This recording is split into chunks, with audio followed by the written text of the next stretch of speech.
বিসমিল্লাহির রহমানির রহিম। আমার এই লাইভ প্রোগ্রাম আজকে আপনারা যারা দেখতেছেন সবাইকে আমার আসসালামু আলাইকুম রহমতুল্লাহ। আমার নাম মাহবুব জাহান চৌধুরী। আমি সিলেট জেলার খানাইঘাট থানার ৩ নং দিকিরপাড় পূর্ব ইউনিয়নের দিকিরপাড় গ্রাম। আমার দাদা মৃত শফিকুল হক চৌধুরী এবং আমার বাবা জহুরুল ইসলাম চৌধুরী এবং আমার দুই চাচা নুরুল ইসলাম চৌধুরী এবং আব্দুল ওয়াহিদ চৌধুরী। আমি যখন লেখাপড়া শেষ করি, লেখাপড়া শেষ হওয়ার পরেই আমি সৌদি আরবে চলে যাই। প্রায় 9 বছর পর সৌদি আরব থেকে দেশে আসি।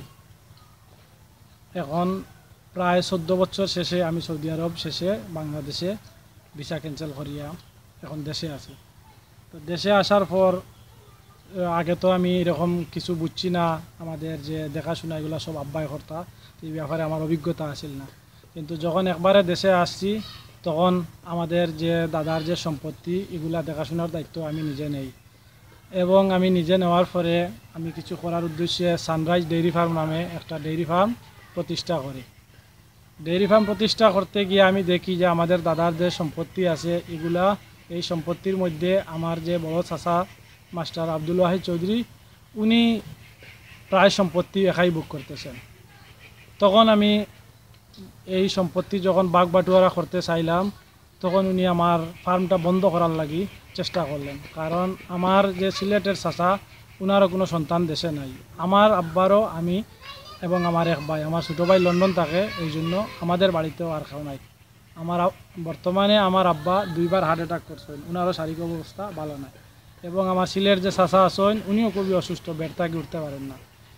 আমি যখন এই সম্পত্তির বাঘটা চাইছি তখন আমার চাচাই দেখছেন যে আমি যদি দেশে না থাকি তখন আর এই সম্পত্তিটা বাগাবাগি লাগতো না, উনি একাই বুক করতে পারবা। প্রথমে চাইছেন আমার ফার্মটা বন্ধ করার লাগি। তখন আমি প্রশাসন ও টিওনোর কাছে গেছি এবং টিওনো স্যার আমার এখানে দেখছেন, অনেক সহযোগিতার পর আজকে আমি আমার ফার্ম নিয়ে এখনও আছি এবং এলাকার মানুষের দুধের যে চাহিদা এটা পূরণ করার চেষ্টা করছি। আর সম্প্রতি আমি যে কাগজগুলাই দাদার সম্পত্তি যাচাই বাছাই করতে গিয়া দেখছি যে আমাদের দাদার সম্পত্তি এসে মালিক থাকা সত্ত্বেও আমার চাচাতো ভাইয়েরা ওই সম্পত্তির মধ্যে প্রত্যেকের নাম আছে। নাম থাকার কারণে আমি চাচার কাছে জানতে চাইলে এবং কোনো জবাব পাই নাই। এলাকাবাসীর কাছে, আমাদের মেম্বার সহ গণ্যমান্য মুরব্বীগুলোর কাছেও এর জবাব চাইলে যে আমার দাদার সম্পত্তিতে আমার চাচাতো ভাইয়েরা নাম আসে গেলা, এটারও কোনো জবাব পাই নাই।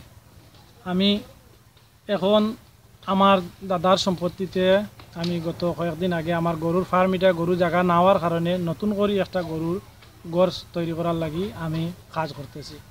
আমার চাচা এই কাজ দেখিয়া উনি নিজে আমারে কিছু না বলিয়া উনি বলছেন যে কোর্টে গেছেন, গিয়া একটা মিথ্যা অভিযোগ দিছেন যে এই জায়গাটা আমরা 3 ভাইয়ের নামে কিনা, আর আমাদের গাঙ্গের ঘরের যে কিছু মানুষ আছেন তারা এখানে নাকি ইয়া জুড়ে গড় বানাইলার। এই কথা কইয়া ইনি স্টে অর্ডার আনছিল। এই স্টে অর্ডার আনার পরে আমি যখন উনি দলিল নাম্বার দিলা যে 3 ভাই, আমি দলিল আনিয়া দেখি ঠিকই 3 ভাই নামে, কিন্তু এই দলিলেও 3 ভাইয়ের নাম থাকা সত্ত্বেও অপর সাথে কিন্তু ওনার ছেলের নাম আছে এবং উনিও হিসাবে বেশ নিছেন। আমাদের বাড়ি সহ আমার যে দাদার সম্পত্তি আছে সব সম্পত্তি দিয়ে উনি একা বুক করার চেষ্টা করতেছেন। আর আমি যদি জীবিত না থাকি অথবা আমি যদি এগুলার দেখাশোনা না করি, আমি যদি বিদেশ চলে যাই, তাইলে আমাদের আমার আব্বা এবং আমার সিলেটের চাচার কোনো সন্তান দেশে নাই, উনি এগুলা বুক করতে আর কোনো সমস্যা হইতো না। তাই তার একটাও চেষ্টা যাতে আমারে থামাইয়া রাখতে পারেন।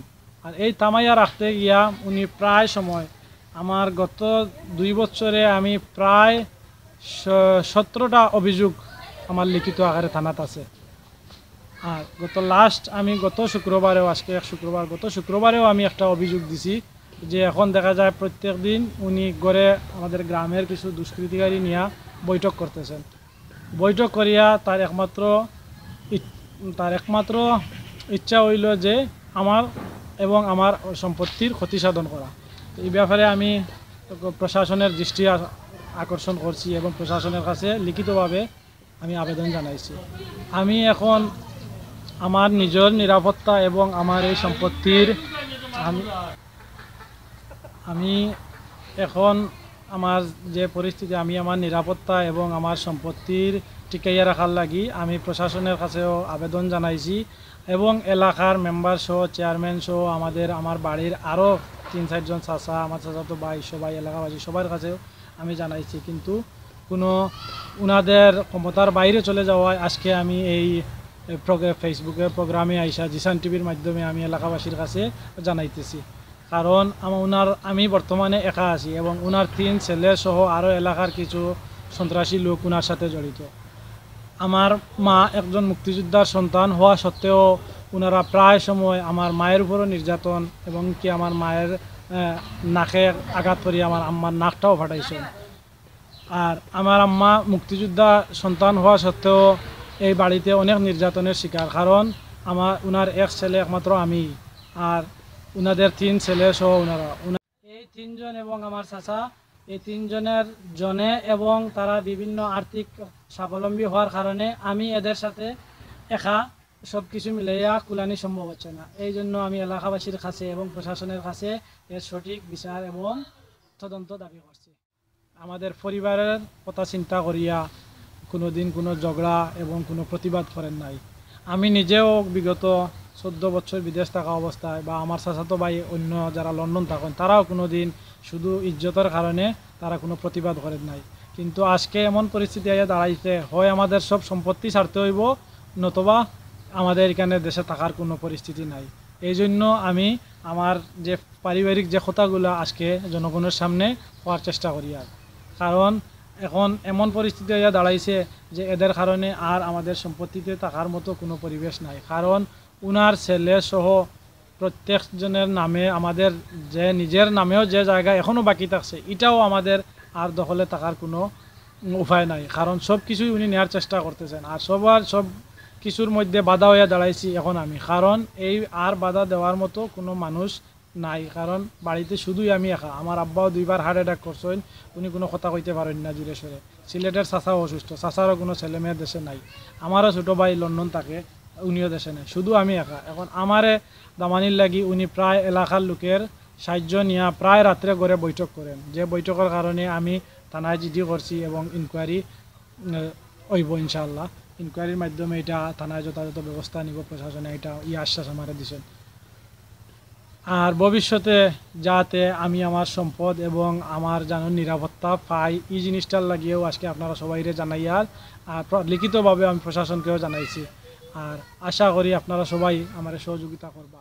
দাদা যখন চেয়ারম্যান আসলা তার একটা নিরাপত্তার লাগি একটা বন্দুক দেওয়া হয়েছিল। যখন আমার দাদা মারা গেছেন এই বন্দুকটা আমার বড় চাচায় তাইনুন নিছেন গিয়া। দেখা যায় এখন প্রায় সময় এই বন্দুক দিয়া বিগত 20-25 বছরে অনেক মানুষরে হুমকি দিছেন, এমনকি আমার নিজেও প্রায় সময় হুমকি দেন। উনি কথার লগেই বন্দুকটার অপব্যবহার করেন। যেহেতু আমার দাদাও জীবিত নাই আর আমাদের এই নিরাপত্তার প্রয়োজন নাই, আর উনার অপব্যবহার থেকে বাঁচতে গিয়া আমি এই বন্দুকটার সঠিক ব্যবহারের লাগি প্রশাসনের কাছে দৃষ্টি আকর্ষণ করছি। আমি এখন আমার চাচা আব্দুল ওয়াহিদ চৌধুরী এবং উনার 3 ছেলে ফয়সাল আহমদ চৌধুরী, কৈশোর আহমদ চৌধুরী এবং সুহেল চৌধুরী, এই 3 জনের যে ষড়যন্ত্র, এই 4 জন এবং এলাকার কিছু দুষ্কৃতিকারী নিয়ে ষড়যন্ত্র প্রতিদিন রাত্রে উনার যে ষড়যন্ত্র করেন এটা থাকি বাঁচার লাগি এবং আমার জানমাল নিরাপত্তার লাগি আমি প্রশাসনের কাছে গেছি, লিখিত আবেদন জানাইছি এবং এলাকাবাসীর কাছেও আমি এই আমার আব্দুল ওয়াহিদ চৌধুরী চাচা এবং উনার সন্তানের কাছ থেকে আমার জানমালের নিরাপত্তার লাগি আপনারা সবার সহযোগিতা কামনা করি। আর